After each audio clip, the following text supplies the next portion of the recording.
नमस्कार. धगधग गर्ल माधुरीनं अनेकांची धडधड वाढवली आहे एवढं मात्र खरं आहे. आता ही धगधग गर्ल लोकसभेच्या रिंगणात उतरणार आहे का, हा सगळ्यात मोठा प्रश्न आहे.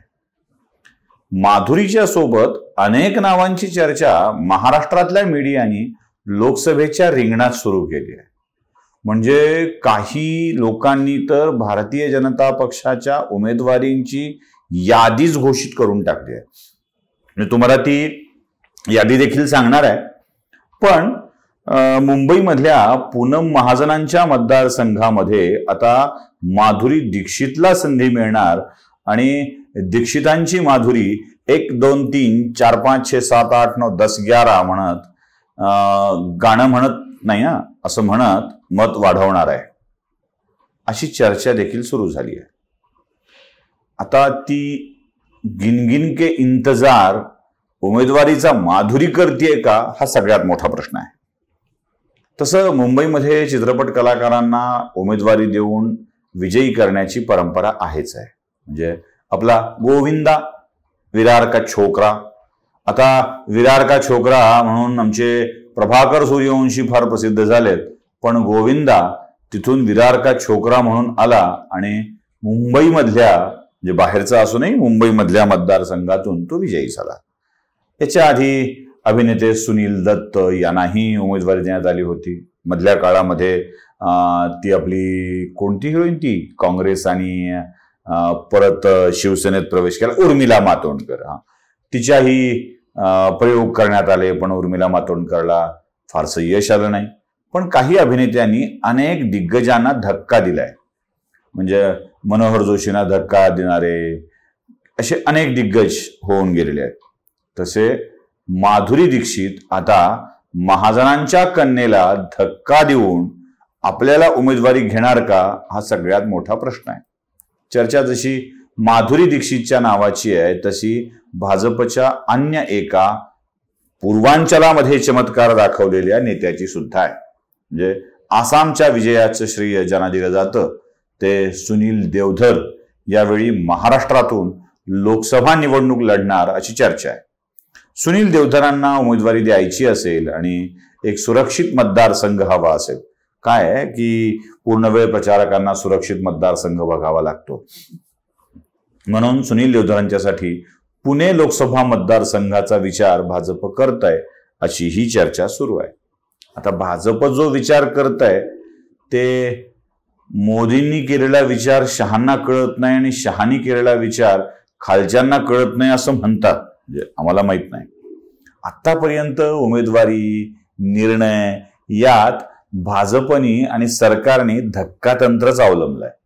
मोदींनी काय केलंय हे मोदींच्या या कानाची खबर मोदींच्याच त्या कानाला असत नाही असं म्हणतात. अशा वेळी भाजप हा निर्णय घेईल आणि आधीच तो लीक करेल ही शक्यता मला कमी वाटते. पण काय मीडियांची सूत्र इतकी तगडी झालीत बाबा की कोणालाही ते उमेदवारी देऊ शकतात, कोणाकडून उमेदवारी घेऊ शकतात. त्यामुळं या चर्चांच्या बाबतीत आपण मात्र होऊ शकतं अशा स्वरूपात जाऊया. आता जरा माध्यमातून चालू असलेल्या चर्चा आणि कोणाकोणाला उमेदवारी घोषित करायची आहे ते फोटो आणि माणसं यातून जरा समजून घेऊया. पहिल्यांदा वनमंत्री सुधीर मुनगंटीवार यांना लोकसभेची उमेदवारी दिली जाईल अशी चर्चा सुरू आहे. सुधीर मुनगंटीवार यांच्याकडं महाराष्ट्राच्या मुख्यमंत्री पदाच्या शर्यतीतील व्यक्ती म्हणून सुद्धा बघितलं जातं. म्हणजे गडकरींचे अगदीच जवळचे असलेले सुधीर भाऊ भाजपचे प्रदेशाध्यक्ष राहिलेले आहेत, त्यांचे अनेकांशी उत्तम संबंध आहेत, त्यामुळं त्यांचा मुख्यमंत्री पदाचा चेहरा म्हणून देखील त्यांच्याकडे बघितलं जातं. आता सुधीर मुनगंटीवार उमेदवारी का बरं मीडियानं जाहीर केली आहे, तर देवेंद्र फडणवीस मुख्यमंत्री पदाच्या शर्यतीत राहिलेल्या माणसाला प्रत्येकाला वर पाठवतात म्हणजे दिल्लीत पाठवतात असं बोललं जातं. म्हणून सुधीर मुनगंटीवारांची चंद्रपूरच्या निवडणुकीमध्ये लोकसभा लढण्याची शक्यता वर्तवली जाते. तिथे हंसराज अहिर निवडणूक लढवतात. 14ला विजयी झाले, 19ला पराभूत झाले. 19ला विजयी झालेल्या काँग्रेसच्या धानोरकरांचा मृत्यू झाला. आता तिथे कोण लढणार हा मोठा प्रश्न आहे. म्हणून मीडियाने सुधीर मुनगंटीवारांचं नाव दिशाघोषित करून टाकलंय. त्याच्या पुढचं नाव आहे विनोद तावडे, मुंबईच्या एखाद्या मतदारसंघातून विनोद तावडेंना लोकसभेची उमेदवारी दिली जाऊ शकते. विनोद तावडेंचं नाव सुद्धा मुख्यमंत्री पदाच्या यादीमध्ये मागच्या वेळेला आलं होतं की आणलं होतं, कसं झालं पुढे आपण सगळ्यांनी बघितलंय. त्यांची विधानसभेचाच पत्ता कट झाला, पुढे ते राष्ट्रीय सरचिटणीस झाले. मला विनोद तावडेंच्या बाबतीत एक गोष्ट खूप चांगली वाटते आणि जी मांडली पाहिजे. विधानसभेच्या उमेदवारीचा पत्ता कट झाला, राज्याच्या राजकारणात महत्वाचं स्थान राहिलं नाही, तेव्हा विनोद तावडेंनी अत्यंत सकारात्मक पद्धतीनं याला घेतलं आणि राष्ट्रीय राजकारणामध्ये स्वतःला इस्टॅब्लिश करायला सुरुवात केली. नाही ना, राज्याच्या राजकारणात पक्षाला गरज नाही ना. इथे कसं असतं बघा की जेव्हा जेव्हा मॅच असते, क्रिकेटची मॅच, आणि स्टेडियम बदलतं, त्या स्टेडियम प्रमाणे खेळाडू ठरवले जातात.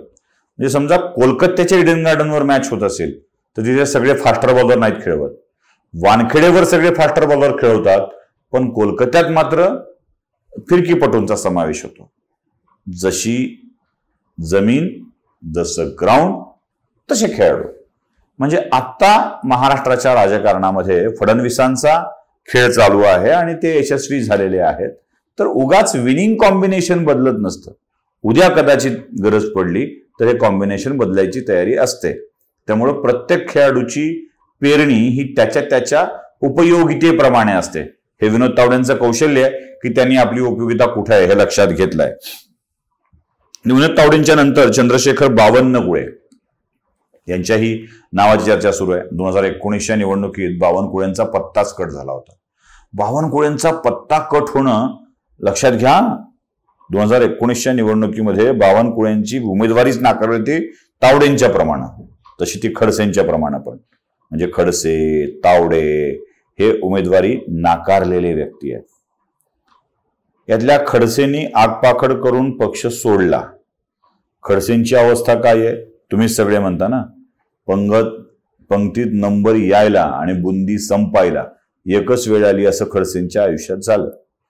तसं बावनकुळेंनी केलं नाही, ते वेटिंगवर होते. खडसेंपेक्षा बावनकुळेंना तर मोठा धक्का होता, कारण खडसेंचा उमेदवारी नाकारून त्यांच्या सुनेला, माफ करा, मुलीला उमेदवारी दिली होती.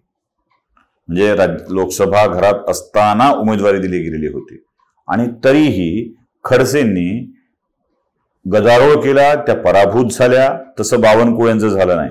बावनकुळेंच्या पत्नीला उमेदवारी घोषित केली. त्यांच्या पत्नी उमेदवारी अर्ज भरायला मिरवणुकीनं निघाल्या आणि अर्ध्या वाटेतून पक्षानं परत बोलवलं. बावनकुळे तरीही पक्षाशी निष्ठावान बनून राहिले. त्याच बावनकुळेंना लोकसभेवर पाठवण्याची चर्चा सुरू आहे आणि बावनकुळे वर्धा मतदारसंघातून निवडणूक लढवतील अशी शक्यता व्यक्त केली जाते. मी बावनकुळे आणि तावडेंची उदाहरणं यासाठी दिली की मी तिसरं नाव पण घेतोय ज्यांच्या लोकसभेची चर्चा सुरू आहे. तिसरं नाव आहे पंकजा मुंडे. पंकजा मुंडे यांना परळी विधानसभा मतदारसंघाच्या ऐवजी बीड लोकसभा मतदारसंघातून निवडणूक लढवायला सांगितलं जाऊ शकतं. पंकजा मुंडेंनी आधीच मी माझ्या बहिणीचा हक्क मारणार नाही असं स्पष्टपणे सांगितलेलं आहे. बघा, तावडे, खडसे, बावनकुळे, पंकजा मुंडे मागच्या 19 पासूनच्या राजकारणापासून, पक्षापासून दुरावलेली माणसं आहेत. म्हणजे पक्षाने आमच्यावर अन्याय केलाय, पक्षाने काही हे केलंय, ते केलंय असं म्हणणारी माणसं आहेत. त्यातल्या बावनकुळेंच्या बायकोलाही तिकीट नाकारलं, बावनकुळेंनाही तिकीट नाकारलं. शांत राहिले, पक्षाचे अध्यक्ष झाले. आता लोकसभेचे उमेदवार बनतील, कदाचित दुसरी कुठली संधी मिळेल. तावडे राष्ट्रीय सरचिटणीस झाले. आता लोकसभेच्या उमेदवारीसाठी ते ड्यू आहेत. बोरिवलीसारखा हक्काचा, खात्रीनं निवडून येणारा मतदारसंघ सोडला. पंकजा मुंडे, खडसे नाराज झाले, बाहेर पडले, आज राजकारणातून नोवेअर आहेत. पंकजा मुंडेंच्या बहिणीला लोकसभेत उमेदवारी दिली गेली. पंकजा मुंडेंना परळीत उमेदवारी दिली गेली. पंकजा मुंडे परळीतून पराभूत झाल्या, तरीही त्या राष्ट्रीय सचिव झाल्या. मला एवढंच सांगायचं आहे की पंकजा मुंडे या आपली नाराजी व्यक्त करत नाही आहेत. त्यांच्या समर्थकांनी थोडस स्वतःला सांभाळणं, मर्यादित ठेवणं आवश्यक आहे समर्थकांनी, कारण अशाच समर्थकांच्याकडून जास्त धोका होत असतो. पुढचं नाव आहे पंकजा मुंडे यांना बीड लोकसभा मतदारसंघ लढवायला लावला जाऊ शकतो. अजून एक नाव येत आहे ते म्हणजे राम सातपुते. आता राम सातपुते हे बीड जिल्ह्यातील आष्टी तालुक्यातील व्यक्तिमत्व. त्यांचा वावर नगर जिल्ह्यात सुद्धा होता. ते पुण्यात विस्तारक प्रचारक म्हणून काम करताना, पूर्णवेळ म्हणून काम करताना वार लावून जेवत होते. पुढे त्यांना थेट सोलापूर जिल्ह्यातून उमेदवारी दिली गेली आणि आता सोलापूर लोकसभा की शिर्डी लोकसभा, कारण दोन्ही मतदारसंघ आरक्षित आहेत आणि तिथून राम सातपुतेंच्या नावाची चर्चा सुरू आहे. मागच्या काळात आमचे मित्र असलेल्या रामभाऊनी बऱ्याच ठिकाणी नगर जिल्ह्यामध्ये आपल्या कामाला सुरुवात केली. शिर्डीमधूनही कदाचित राम सातपुतेंचा लोकसभेसाठी नंबर लागू शकतो. तसा तो सोलापूर, कारण सोलापूरमध्ये आत्ता असलेल्या खासदारांची जात प्रमाणपत्राची वैधता मिळालेली नाहीये, त्यांचं प्रमाणपत्र रद्द झालेलं आहे. त्यामुळे सोलापूरमध्ये नवा उमेदवार शोधावा लागणार आहे. हा, अर्थात प्रणिती शिंदेंनी हा शोध भाजपचा संपवला तर रामभाऊंना शिर्डीमध्ये आणलं जाऊ शकतं. आता एक नवा अजून मुद्दा आहे तो म्हणजे ठाणे. ठाणे कल्याण लोकसभा मतदारसंघ जर यांना द्यायचा असेल श्रीकांत शिंदेना, तर ठाण्यातून भाजपने उमेदवार उभा करायचा आणि तो विजयी करायचा या अर्थाचे प्रयत्न चालले. तर ठाण्यात भाजपचा उमेदवार कोण, तर चर्चा खूप आहेत, खूप माणसं आहेत, खूप नाव आहेत. लोक असं म्हणतात की माजी खासदार राज्यसभा सदस्य राहिलेल्या विनय सहस्त्रबुद्धे यांना तिकीट दिलं जाईल. अर्थात त्या सगळ्या चर्चा आहेत. प्रत्यक्षात काय आहे याबाबत विचार करायला पाहिजे. विनय सहस्त्रबुद्धेंना तिकीट दिलं जाईल असंही बोललं जात आहे. विनय सहस्त्रबुद्धेंच्या सोबत सध्या राज्यात बांधकाम मंत्री असलेल्या रवींद्र चव्हाण यांच्या नावाचीही जोरदार चर्चा सुरू आहे. त्यासोबत संजय केळकर जे आमदार आहेत त्याच भागातले, त्यांच्याही नावाची जोरदार चर्चा सुरू आहे.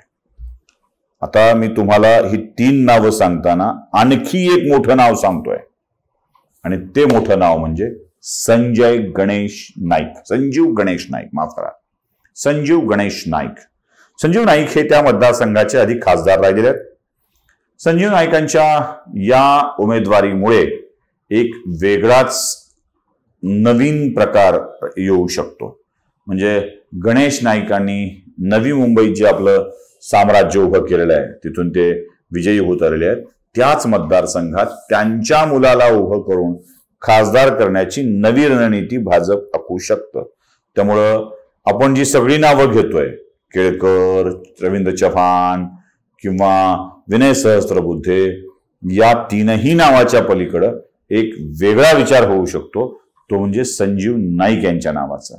जरी भाजप दावा करत असलं की एका घरात तिकीट द्यायचं नाही, तरी खूप घरं अशी आहेत जिथे भाजपला वडिलांना आणि मुलांना तिकीट द्यावं लागणार आहे. उदाहरण सांगायचं झालं तर नगर, विखेंना तिकीट द्यायचंय, विखेच्या मुलाला तिकीट द्यायचंय. बीड, पंकजा मुंडेंना तिकीट द्यायचंय, प्रीतम मुंडेंना तिकीट द्यायचंय. पुन्हा नवी मुंबई, गणेश नाईकांना द्यावं लागणार आहे, संजीव नाईकांना द्यावं लागणार आहे.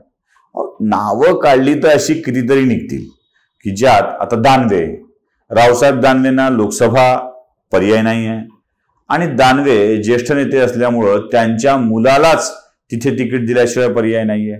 नाहीतरी भाजपला दानवेंच्या घरात तिकीट दिल्याशिवाय यश मिळणार नाहीये हे नक्की आहे. त्यामुळं रावसाहेब दानवे हे एक नाव आहे. त्यामुळं अशा बऱ्याच ठिकाणी भाजपला आपल्या धोरणात तडजोड करावी लागणार आहे.